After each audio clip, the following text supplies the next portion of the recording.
Welcome to the Peter McVerry Trust Opening Doors podcast. In this, our first episode, we're looking back at the extreme cold weather emergency response to Storm Emma and the Beast from the East at the end of February and beginning of March 2018. This emergency operation by Peter McVerry Trust saw cold weather beds provided in St Catherine's Sports Hall, a Dublin City Council run facility in the South Inner City. This emergency response was delivered by Peter McVerry Trust in partnership with the Dublin Region Homeless Executive, the DRHE, Dublin City Council, the Department of Housing and Focus Ireland, who are Peter McVerry Trust's partners in delivering the Housing First project for the DRHE in Dublin.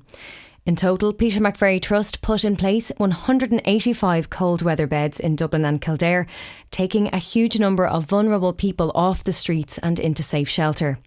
At its most severe, Storm Emma saw snow drifts pile up to as high as 7 foot and temperatures fall to -7 degrees in parts of the country. Peter McVerry Trust would like to thank all members of the public who reported locations and sightings of people sleeping rough, allowing us to engage them and bring them into shelter. Peter McVerry Trust opened 3 new services in March 2018 to accommodate those who came in off the streets during the cold weather response. CEO of Peter McVerry Trust, Pat Doyle, worked on the front line during Storm Emma, proactively engaging people who were sleeping rough and ensuring there was shelter and support available for anyone who needed it.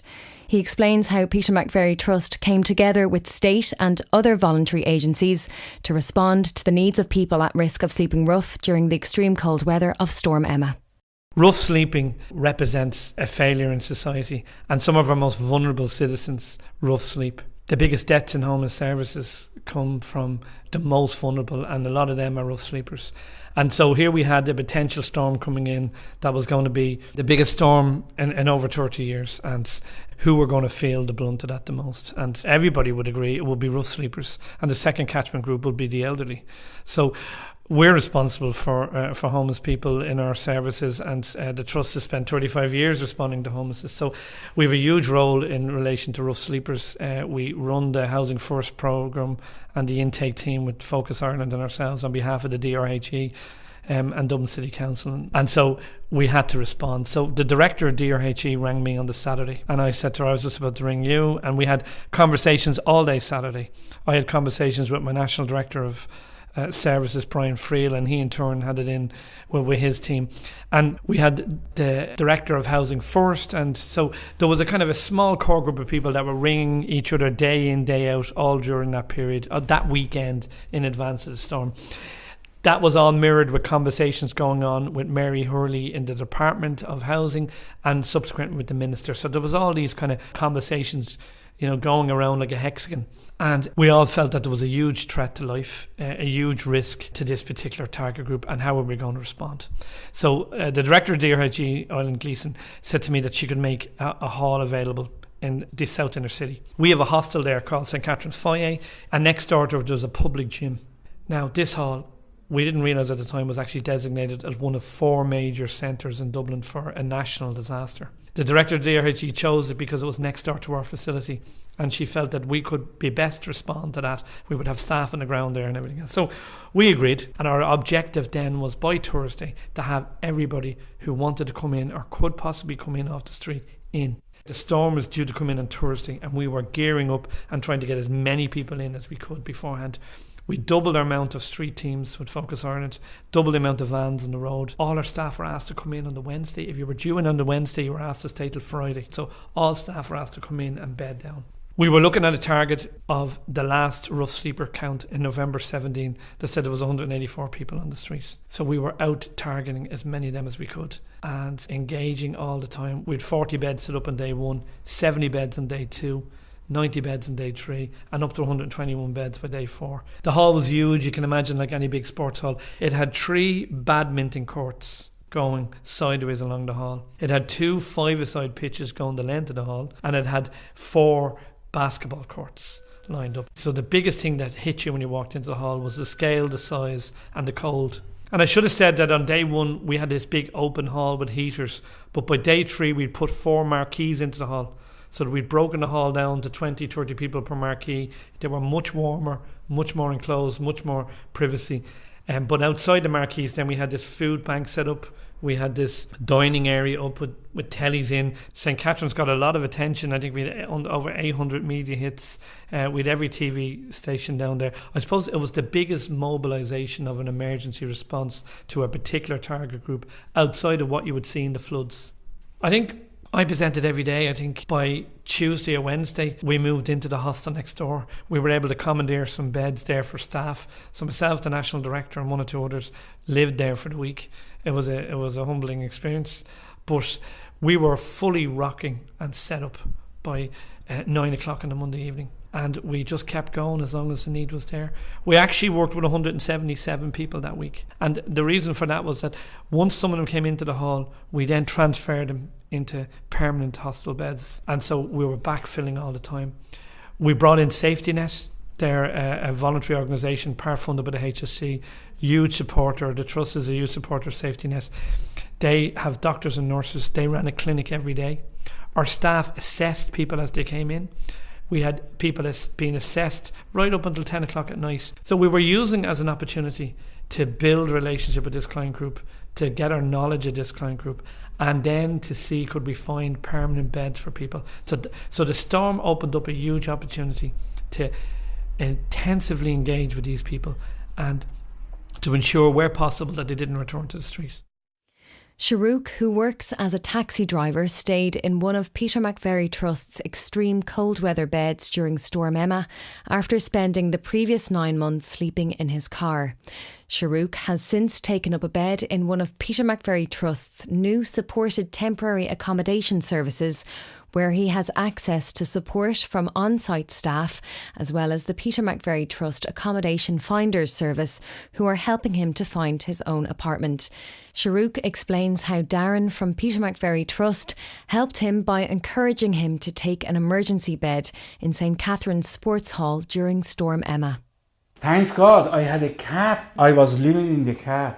Exactly 1 day before the storm, I talked with the Darren. He said, if you're sleeping in the car in this time, you are dead. Simply, he said that you are dead. And please don't stay in your car. And I talked to the Darren, and Darren said, come here and we give you some place because it is very dangerous. And I said, thank you. I came and he helped me, and after that, Stephanie, she helped me as well. And I can explain it very well. My last situation, it was very awkward. I have no choice. I have to live in the car. You know, it's getting colder, and I said, this is the no right. I have to go to buy some sleeping bag. I bought 2 sleeping bags. Overnight, I thought, oh, sure, I swear God, it was cold. All my face, it was freezing. And, you know, this is not life I was looking for it. There wasn't looking like this life. I have 2 kids, 8 and 3. And I love him very much. Because many times he said, Daddy, are you still living in your car? And after that, when I came to Peter McVerry Trust service, and they asked me, can I come with you tonight? I said, no, you can't come. That's the very hard. Not for me. I have loads of friends over here, and they are same. Yeah. We are in the same boat. I have to just say thank you, especially Stephanie and Darren. Thank you very much. And Tara, she's very good. And I have to say thanks from all of them. They are helping me. And I hope one day I can find some roof over my head. Another person who benefited from the extreme cold weather facility was Paddy, who came into St. Catherine's Sports Hall when he presented as homeless at the end of February following his release from prison. Paddy tells us how he benefited from the medical assistance provided to him in St. Catherine's Sports Hall. Paddy has been staying in one of Peter McVerry Trust's supported temporary accommodation services that was opened following Storm Emma, where staff provide him with help and support in securing permanent accommodation. Like, I've been homeless most of all, the majority of my life, and basically prison. Been in now prison all my young life, 37 years, as I said, I spent in jail, and I'm back in the hostels again, so only for Peter McVerry, God knows where we'd be, due to the cold snap and all, like, I didn't think too many people would have survived in that weather anyway, you know. We knew that, like from the news and things like that, you know, it was going to be bad. And it's just when I got in and I seen the place, the way it was all rigged out and the whole lot. At least I was in, you were in out of the cold, the staff was looking after you, you know, as best they could, you know. So I was grateful for that, you know. And like there was a doctor come in every day, whatever you needed prescribed, he got it for you and all, you know. So that was handy enough, you know, for that. I was grateful for even that, like getting medical assistance, you know. My health is not too good, you know, at the moment, so I only got double pneumonia there last year, you know. I was taking blackouts and things like that when I was in prison.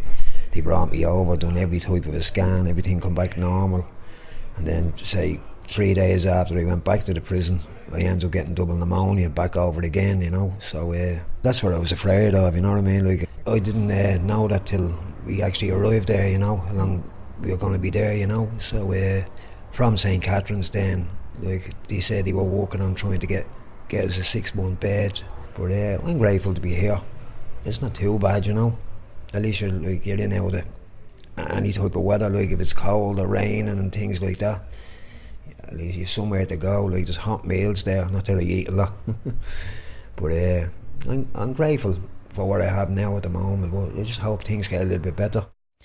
Outreach teams from Peter McVerry Trust and Focus Ireland intensified their efforts in the lead up to and during Storm Emma. CEO Pat Doyle explains how he and the National Director of Services of Peter McVerry Trust both stayed out during the red weather warning in a major effort to ensure as many people as possible came into shelter. We were out every night. By the night of the storm, there was no one out. The streets were bare. We were chasing people.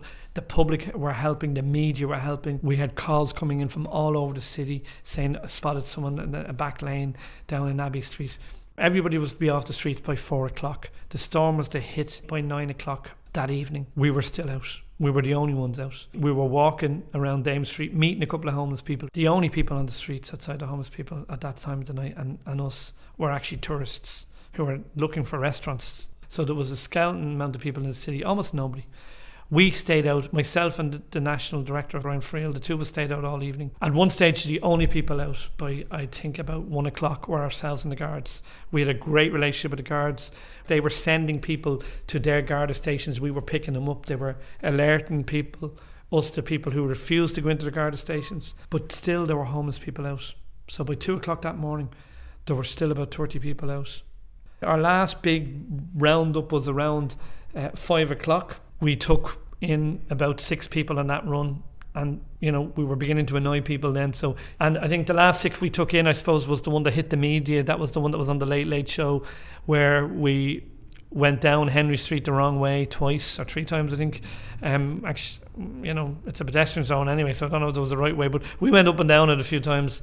And we picked up a particular guy, and I think that hit the media, that hit the Late Late Show, where I had this lad in the back of the van, and he just said to me, I can't believe you were looking for me. He couldn't believe that we knew his name. But we knew exactly who he was. We knew because we'd been tracking him and following him, and we got him. And he was sitting in the back of the van. It was quite eerie. It was quiet. There was a huge sense of relief for us that we had people in, and a huge sense of relief for those that they were actually finally in.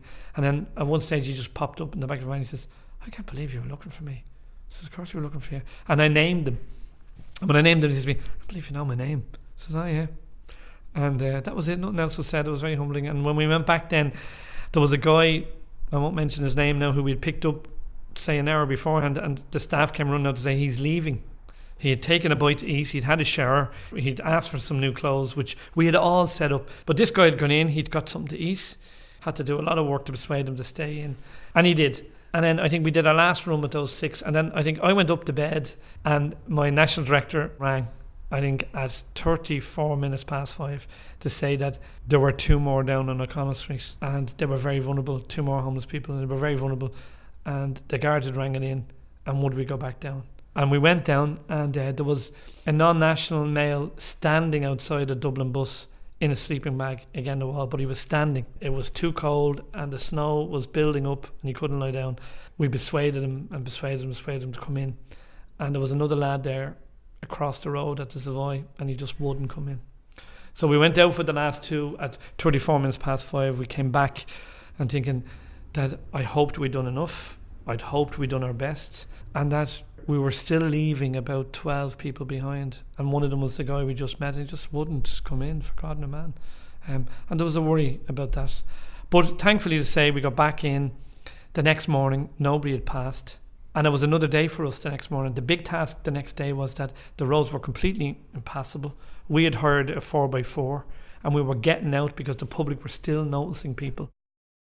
In the immediate aftermath of Storm Emma, Peter McVerry Trust opened 3 new services which provided 6-month supported temporary accommodation beds for 60 people who had been sleeping rough before and during the extreme weather event.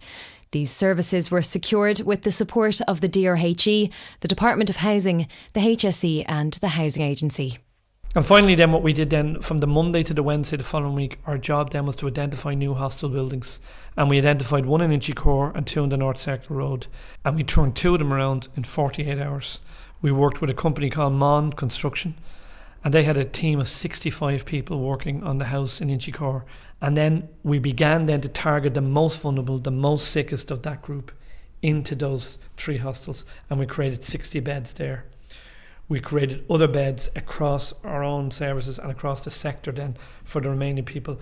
And we ended up running the centre for 11 days. It closed, and don't forget, it opened on the Monday. The storm was on the Thursday. The aftermath, the city was in dire straits till the Monday, and we kept going to the following Friday. And the last people left on the Friday morning, the marquees came down.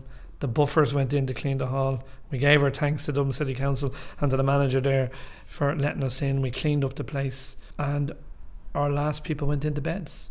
And as a consequence of all of that, 60 new beds came into the sector, funded through the DRHE and the Department of Housing. When we did the next recount, and I'll finish on this one to remind you that we did the count in November, and it was 184 people.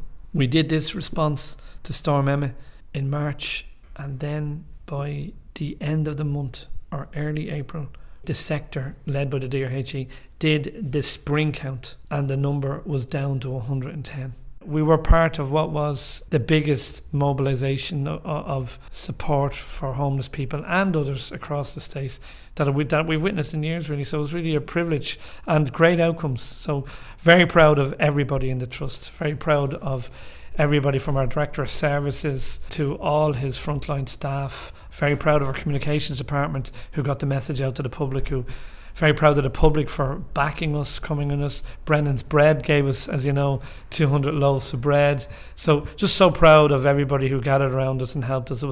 It was a huge collective effort, and I want to thank our listeners who have supported us in the droves during this period. And as we always finish and say, that it's not just for Christmas, it's not just for the snow. So we want our supporters to stay with us right throughout the summer. When most people are on the holidays in July and August, we will have loads of homeless people about, and we need your support throughout the year. Thank you. Thank you for listening to the Peter McVerry Trust Opening Doors podcast. For more information on Peter McVerry Trust's work and services, visit pmvtrust.ie or follow us on Facebook or Twitter at PMV Trust. PMV Trust. PMV Trust.